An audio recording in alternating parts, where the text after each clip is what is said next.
కి స్వాగతం. ఈనాటి వార్తా విశేషాలు.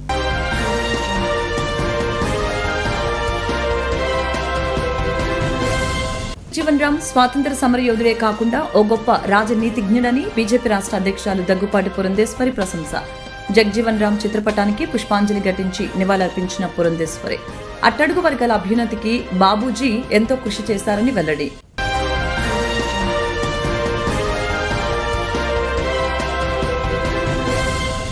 బాబు జగజ్జీవన్ రామ్ ఆశయాలకు అనుగుణంగా వెనుకబడిన వర్గాలు ఉన్నత స్థానంలోకి రావాలని సీఎం చంద్రబాబు P4 అనే విప్లవాత్మకమైన కార్యక్రమానికి శ్రీకారం చుట్టారని విజయవాడ ఎంపీ కేశినేని శివనాథ్ వెల్లడి.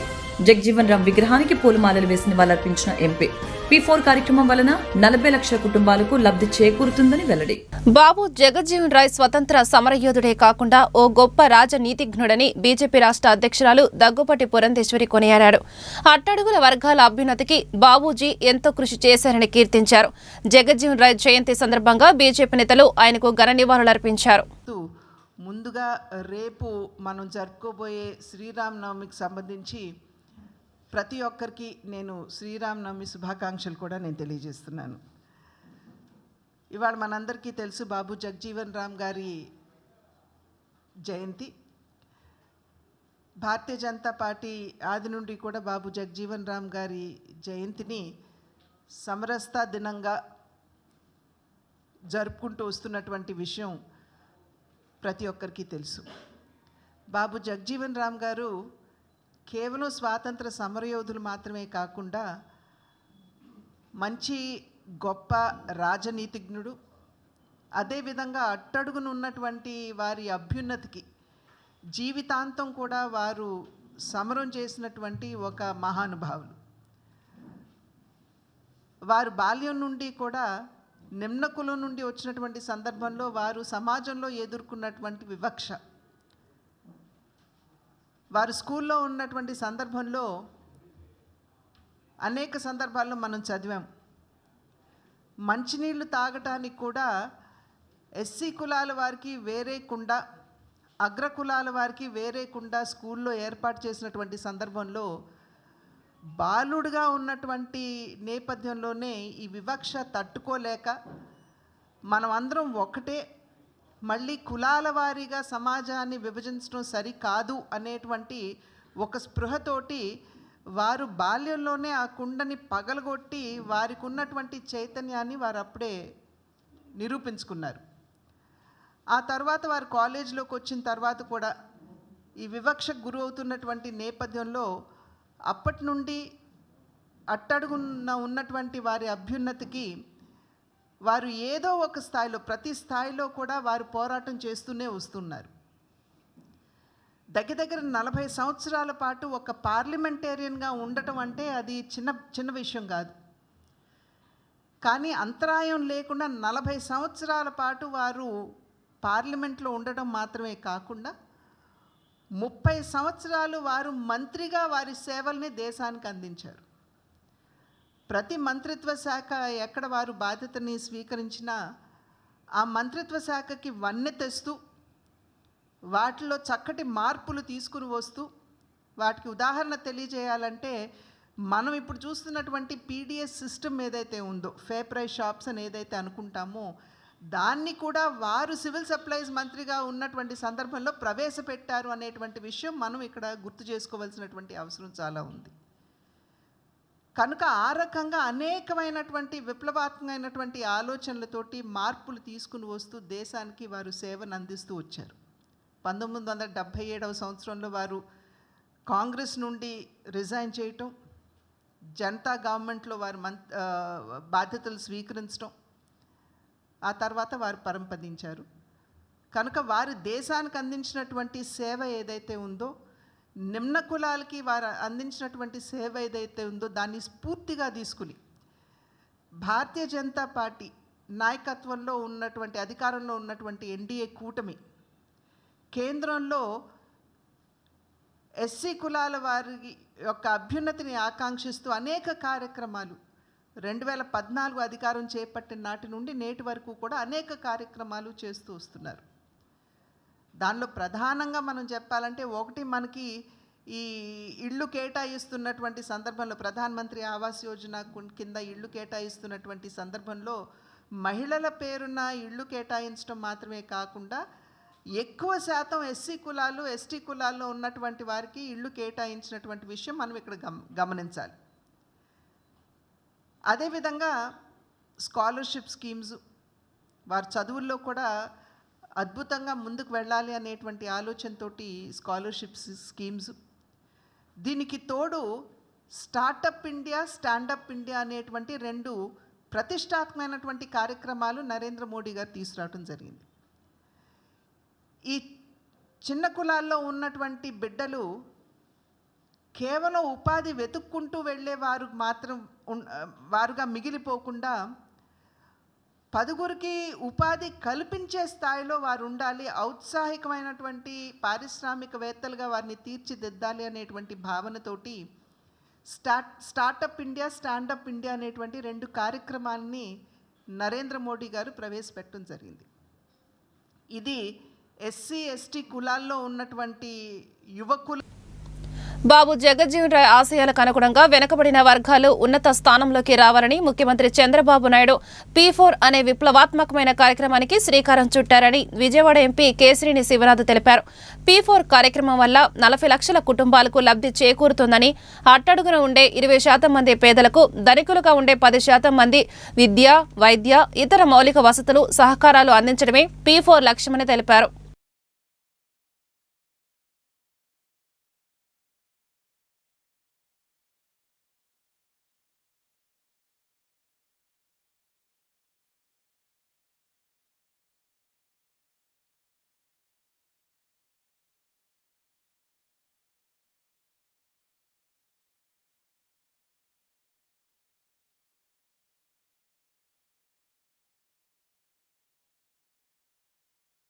యాభై సంవత్సరాల సుదీర్ఘ రాజకీయ చరిత్రలో ఓటమి లేని నాయకుడిగా ఎదిగిన దళిత ఆణిముత్యం బాబు జగజ్జీవన్ రాయ్ అని పలువురు వక్తలు కొనియాడారు. సామాజిక న్యాయం కోసం, అస్పృశ్యత నివారణ కోసం ఆయన చేసిన కృషి మరోలేనిదని శ్లాఘించారు. ఈ రోజున 117వ బాబు జగజ్జీవన్ రాయ్ గారి యొక్క జయంతి వేడుకల సందర్భంగా నగర ప్రజలందరికీ కూడా శుభాకాంక్షలు తెలియజేస్తూ ఈ రోజున వెల్లంపల్లి గారి యొక్క కార్యాలయంలో మేము ఈ కార్యక్రమం, జయంతి కార్యక్రమం నెరవేర్చుకుంటున్నాము. ఈ సందర్భంగా బాబు జగజ్జీవన్ రాయ్ గారి యొక్క గొప్పదనం భారతదేశం ప్రజలందరికీ కూడా తెలిసిన విషయమే. మరి 50 సంవత్సరాలు సుదీర్ఘమైనటువంటి రాజకీయాల్లో ఉంటూ ఓటమి లేని నాయకుడిగా ఎదిగినటువంటి ఒక దళిత ఆణిముత్యం బాబు జగజ్జీవన్ రావు గారు. మరి తాను నిర్వహించినటువంటి ఏ పదవినైనా కానీ వన్నె తెచ్చినటువంటి మహనీయుడు బాబు జగజ్జీవన్ రావు గారు. ఆ రోజుల్లో బాబు జగజ్జీవన్ రావు గారు నాయకత్వం చేశారు అంటే ఆయన రాజకీయాల్లోనూ ఉండి ఏదో సాధించాలన్న ఉద్దేశం అయితే మటుకు ఏదీ కాదు. ఆయన సామాజిక న్యాయం జరగాలి, ఈ దేశంలోని అస్పృశ్యతలు పోగొట్టాలి, ఈ దేశంలోని ఎటువంటి అన్యాయాలు జరగకుండా ప్రజలందరికీ కూడా సామాజిక న్యాయం జరగాలన్న ఉద్దేశంతో ఒక దళిత నాయకుడైనటువంటి బాబు జగజ్జీవన్ రావు గారు అందరి చేత కూడా, అందరూ ఓసీ బీసీ మైనార్టీలు అందరి చేత కూడా మెప్పు పొందినటువంటి ఏకైక నాయకుడు బాబు జగజ్జీవన్ రావు గారు. అందుకనే తను చిన్న వయసు నుంచే మంత్రి పదవులు, ఏ మంత్రి పదవి తీసుకున్నా దానికి వన్నె తెచ్చారు. అందరూ కూడా ప్రతిపక్ష నాయకులు కూడా అతన్ని మెచ్చుకునేటువంటి నాయకుడు బాబు జగజ్జీవన్ రావు గారు. మరి దళితుల నాయకుడిగా ఆ రోజున ఆయన యొక్క తపన సమాజంలోని సామాజిక న్యాయం జరగాలని, మరి అంత తపన పడి ఆయన ఉన్న కాలం అంతా కూడా ఆ రకమైనటువంటి నాయకత్వం చేసిన బాబు జగజ్జీవన్ రావు గారు ఈ రోజుల్లో మనం చూస్తున్నాం. ఈ రోజుగా ఆ సామాజిక న్యాయం ఎక్కడ పోయింది? ఈ రోజులో చూస్తున్నాం. నిజంగా సమాజ నిర్మాణానికి ఆ రోజు పెద్దలు కృషి చేశారు. కానీ ఈ రోజు చూస్తున్నాము, గత 5 సంవత్సరాల్లో సామాజిక న్యాయం గురించి జగన్మోహన్ రెడ్డి గారు అనేక రకాలుగా పోరాటం చేశారు. విద్యా విధానాలు కానీ, వైద్య విధానంలో కానీ అనేక మార్పులు, సమాజానికి న్యాయం జరగాలని చెప్పేసి జగన్మోహన్ రెడ్డి గారు చాలా కృషి చేశారు. అంతేకాకుండా సమాజంలోని అస్పృశ్యతలు ఉండకూడదు అని చెప్పేసి అన్ని కులాలకు కూడా ఉప ముఖ్యమంత్రి పదవులు ఇచ్చి కూడా వాళ్ళ యొక్క ఉనికిని చాటి చెప్పినటువంటి మహనీయుడు జగన్మోహన్ రెడ్డి గారు. మరి అదే రకంగా ఎన్ని కులాలు ఉన్నాయో 50 కులాలకు పైబడి అందరికీ కూడా కార్పొరేషన్లు ఇచ్చి వాళ్ళకు ఎన్నికలు చాటుతూ వాళ్ళకు కూడా రాజ్యాధికారంలో వాళ్ళకి స్థానం కల్పించినటువంటి మహనీయుడు జగన్మోహన్ రెడ్డి గారు. మరి ఆ పెద్దల యొక్క అడుగు జాడల్లో నడిచినటువంటి ఆ యొక్క విజయవాడ లాంటి రద్దీ నగరంలో పార్కులు, వాకింగ్ ట్రాక్లు తక్కువగా ఉన్నాయని ఎంపీ కేశినేని శివనాథ్ అన్నారు. కొంతమంది కాలనీవాసులు స్వచ్ఛందంగా ముందుకు వచ్చి ప్రభుత్వ సహకారంతో పార్కులు నిర్మించుకోవడం అభినందనీయమన్నారు. ప్రభుత్వం కూడా మౌలిక వసతులు కల్పిస్తుందన్నారు. ఎప్పటి నుంచో ఇక్కడ కాలనీ ఏర్పాటు చేసినప్పుడు ఈ స్థలం వాళ్ళ అవసరాలకి ఒక ఆహ్లాదకరమైన వాతావరణం ఏర్పాటు చేసుకోవడానికి ఆలోచిస్తే అది 25 సంవత్సరాల పాటు ఏదో ఆశ్రమం పెట్టి ఈ స్థలం కాలనీవాసులకి వినియోగంలోకి రాకుండా పోయింది. దాన్ని మా కార్పొరేటర్ గారు అప్పన్న గారు కౌన్సిల్లో తీర్మానం చేసి వారిని వికేట్ చేయించి ఇవాళ కాలనీవాసులకు ఉపయోగపడే విధంగా ఒక చక్కటి పార్కుని, దాంతోపాటు జిమ్ పరికరాలని, వ్యాయామం చేసే పరికరాలని, ఇంకొక చక్కటి భవన నిర్మాణం ఉంది. ఆ నిర్మాణాన్ని కూడా స్థానికుల అవసరాల కంటే ఇక్కడ ఉన్న చిన్న చిన్న ఫంక్షన్లకి వాటికి ఉపయోగపడే విధంగా ఇక్కడ ఈ యొక్క కాలనీ వాసులందరూ కూడా కలిపి దాన్ని ఒక మంచి ఫంక్షన్ హాల్గా చేసుకోవడానికి వాళ్ళు తీర్మానించుకున్నారు. దానికి ప్రభుత్వ పరంగా మా పార్లమెంట్ సభ్యులు కానీ, నేను కానీ, కార్పొరేటర్ గారు కానీ దానికి అనుకూలంగానే అధికారులతో మాట్లాడి వాళ్ళ అవసరాలకి ఉపయోగపడేటట్టు దాన్ని చేస్తామని కూడా తెలియజేస్తా ఉన్నాను.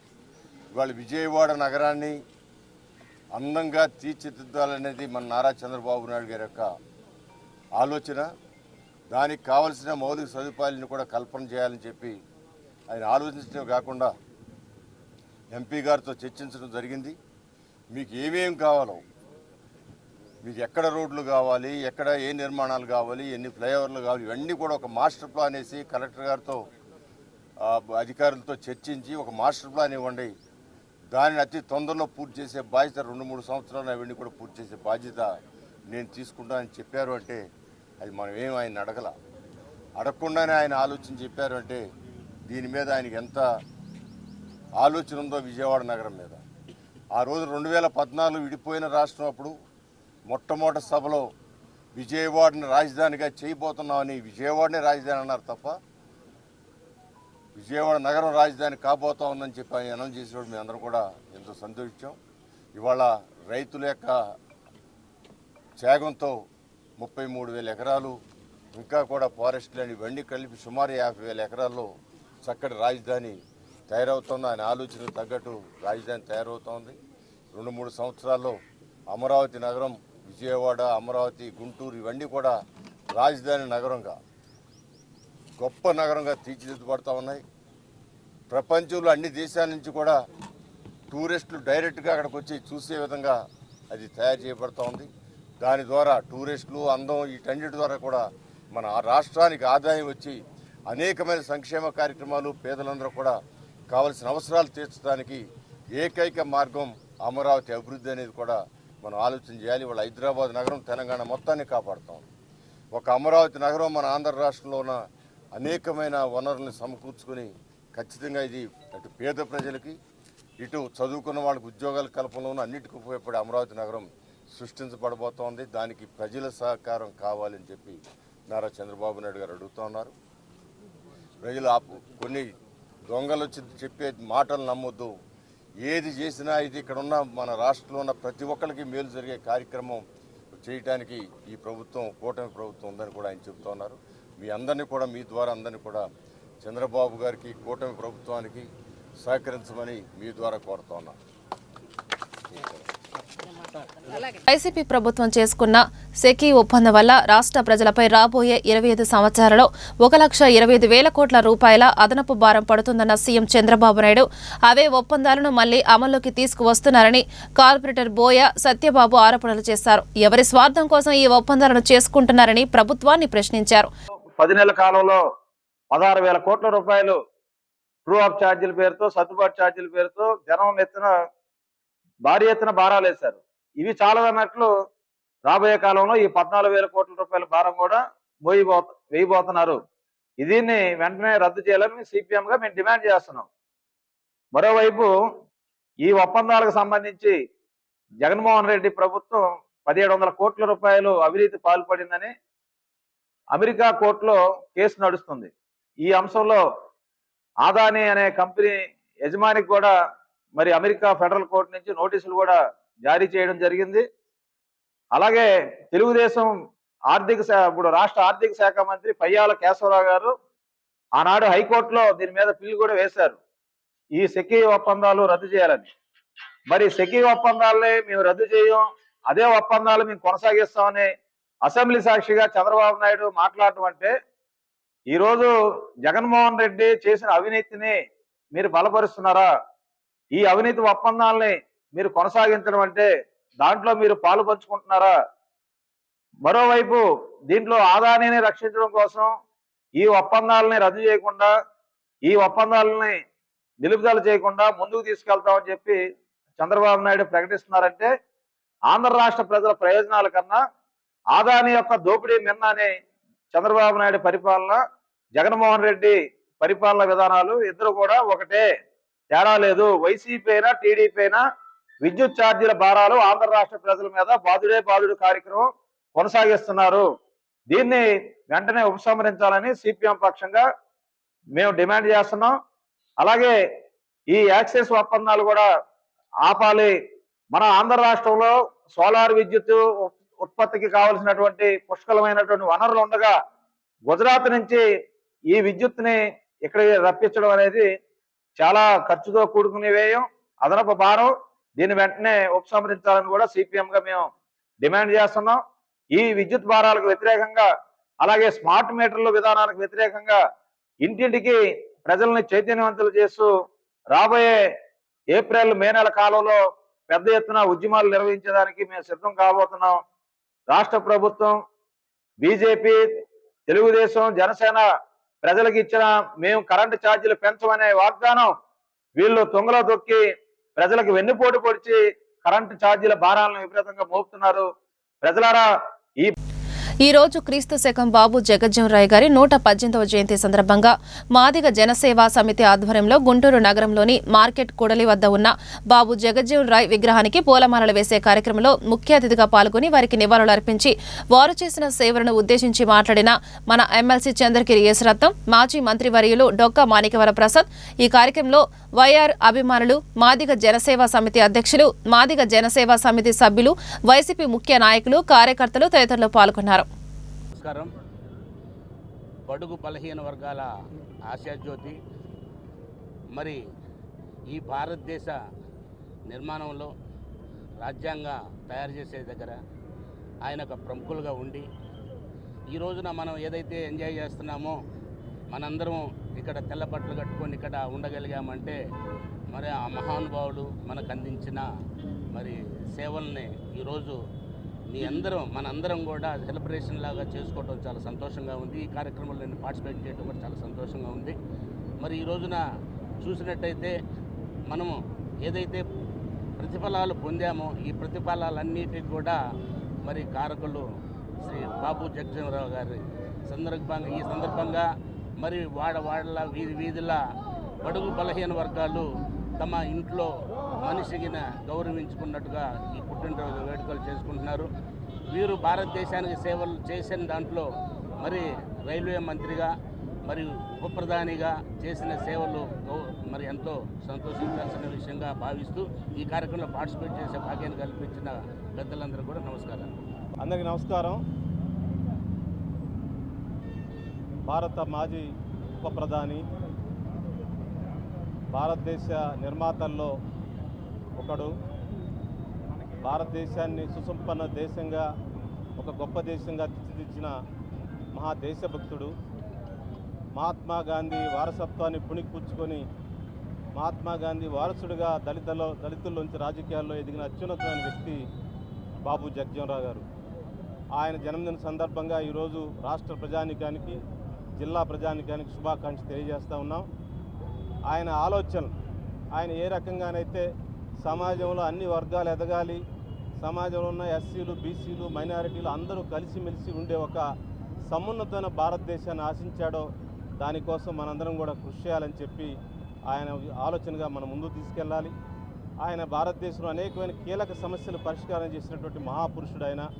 అలాంటి గొప్ప వ్యక్తికి, ఆ గొప్ప వ్యక్తి ఆలోచనలు ముందు తీసుకెళ్తూ విద్య వైద్య రంగంలో పాటు ఉపాధి రంగంలో కూడా పేద వర్గాలకి మంచి అవకాశాలు కల్పించాలని విజ్ఞప్తి చేస్తూ ఈరోజు మరి P4 అని చెప్పి రాష్ట్ర ముఖ్యమంత్రి గారు P4ని తీసుకొని రావడం జరిగింది.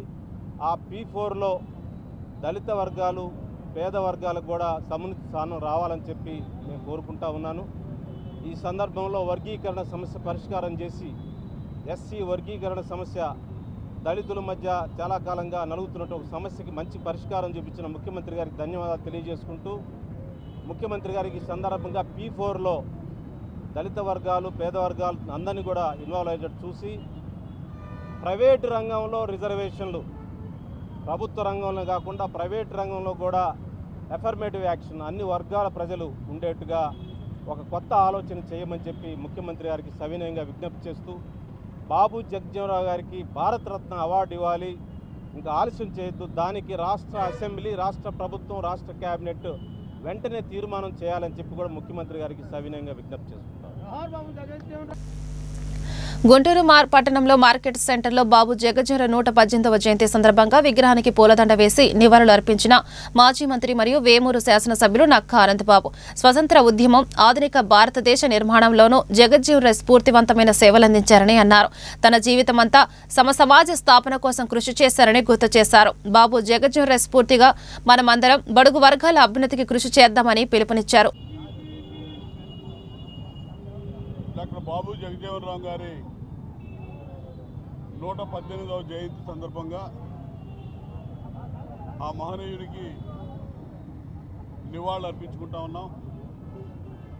వారి జన్మదినోత్సవం సందర్భంగా అందరికీ హృదయపూర్వక శుభాకాంక్షలు తెలియజేస్తా ఉన్నాను.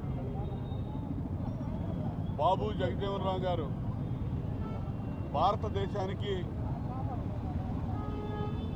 గొప్ప రాజ్యాంగాన్ని అందించి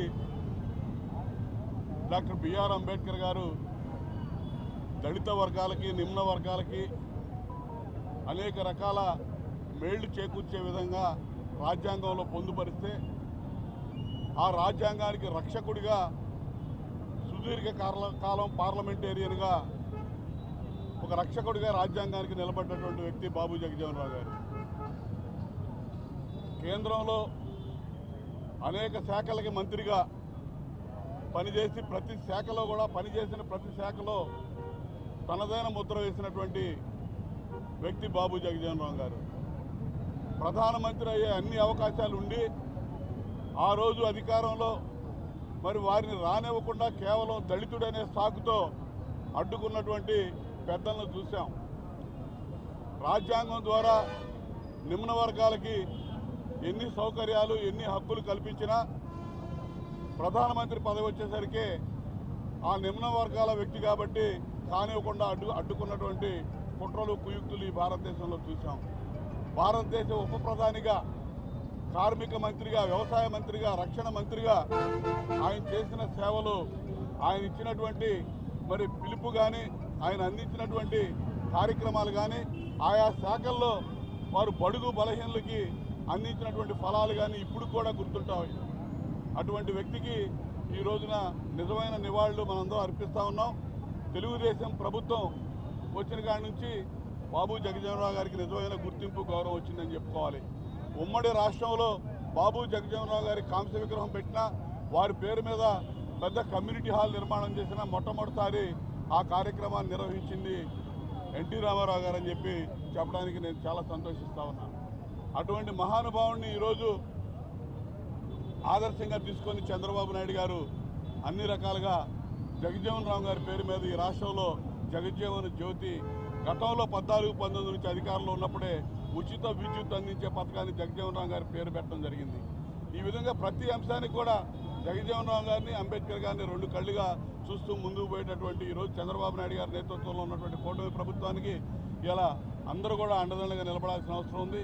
ఇటువంటి మహనీయులకి నిజమైన నివాళులు అర్పించడం అంటే కుట్రపూరితంగా వ్యవహరిస్తున్నటువంటి జగన్మోహన్ రెడ్డి లాంటి వ్యక్తులకి, సమాజంలో దళితుల మధ్య విభేదాలు సృష్టిస్తున్నటువంటి జగన్మోహన్ రెడ్డి వ్యక్తులకి బుద్ధి చెప్పినప్పుడే నిజమైన నివాళులు అర్పించిన వాళ్ళం అవుతామని చెప్పి సందర్భంగా తెలియజేస్తూ ఆ మహనీయుడికి మరొకసారి నివాళులు అర్పిస్తూ సెలవు తీసుకుంటా ఉన్నాను.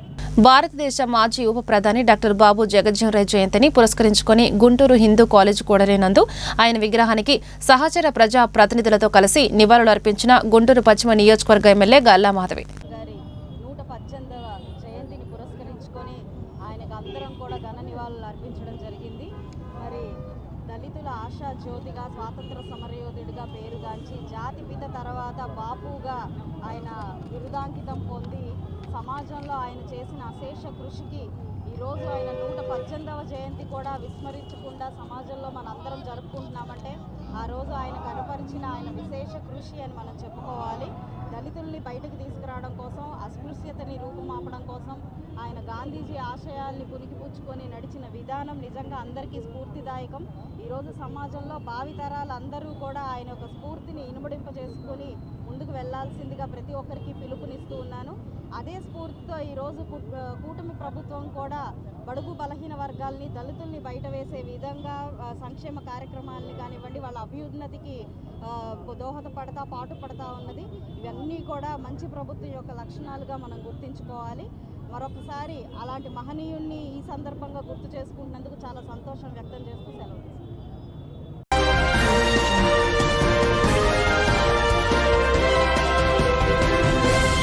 జగజ్జీవన్ రామ్ స్వాతంత్ర సమరయోధుడే కాకుండా ఓ గొప్ప రాజనీతిజ్ఞుడని బీజేపీ రాష్ట్ర అధ్యక్షురాలు దగ్గుపాటి పురంధేశ్వరి ప్రశంస. జగజ్జీవన్ రామ్ చిత్రపటానికి పుష్పాంజలి ఘటించి నివాళులర్పించిన పురంధేశ్వరి అట్టడుగు వర్గాల అభ్యున్నతికి బాబూజీ ఎంతో కృషి చేశారని వెల్లడి.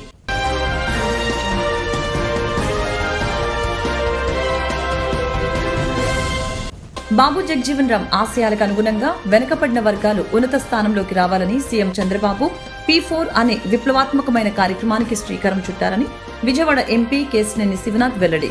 జగజ్జీవన్ రామ్ విగ్రహానికి పూలమాలలు వేసి నివాళులర్పించిన ఎంపీ P4 కార్యక్రమం వలన 40 లక్షల కుటుంబాలకు లబ్ధి చేకూరుతుందని వెల్లడి. ఈ వార్తలు ఇంతటితో సమాప్తం. నమస్కారం.